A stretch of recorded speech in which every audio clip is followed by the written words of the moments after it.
Welcome back. So in this video we're going deeper into the system. Now the system, remember, is made up of the client or the addict, the family members, the workplace environment, and there's a relationship between all of them. They're all interrelated, very much like victim, perpetrator, rescuer, drama triangle. This triangle here is related around moving our clients that are in an addictive system and to move that system to a culture of recovery. And when one person changes their behavior in the system, the whole system changes. So your role here is you're the coach in the center of the system, and who do you engage with? Who is your client? This gets a bit kind of complex because it's a very systemic environment. You're coaching everyone in the system, even if you're not there. So from the first engagement, the first time you engage with anyone within the system, the coaching process has started. So in your own mind sight, we want you to look at yourself and how you're being impacted in the system.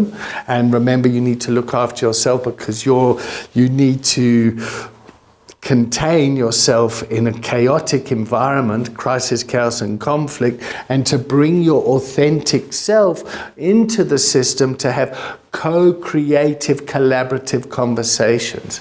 So you'll rock up as a coach and people will come to you in a very triggered state and say, what must I do? What must I do? What must I do? And for you to be there and to say, I don't know. What is it that you want to do can be very stressful. So it's building rapport with the client, getting them back down, calming them down, and then taking it forward. So the example I always use is the mother and the child. Yeah? And the mother's behavior is very addicted to the child. They're filled with anxiety, needs to know what the kid's doing, where the kid is at, very codependent type relationship in the sense that I base my feelings and behavior on the way that you behave. So they've lost all sense of agency. And maybe what's happening in the relationship between the father and the mother and the father, that they don't know how to communicate anymore because mother has been so lost on the kid for many years. And the trouble is the kid is no longer a child. The kid is now a 35-year-old man that's living at home, that smokes dope all day, playing TV games, and the parents as a family never got the chance to kind of get the kid out of the house. And going in there and starting to create recovery capital in that environment, it can be a very stressful thing.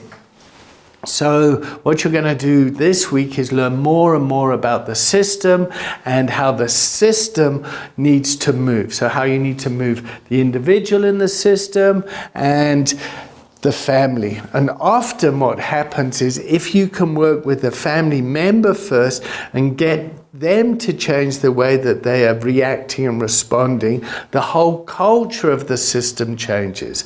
But often what happens is the family wants this person to get better, but they're in a state of denial. They just think their using has no impact. There's no problem here. And if you can get the family members to start to change the way that they're responding, that often puts this person in the state where they start to move to a place of crisis, chaos, and conflict. And then they decide that they want help for their situation.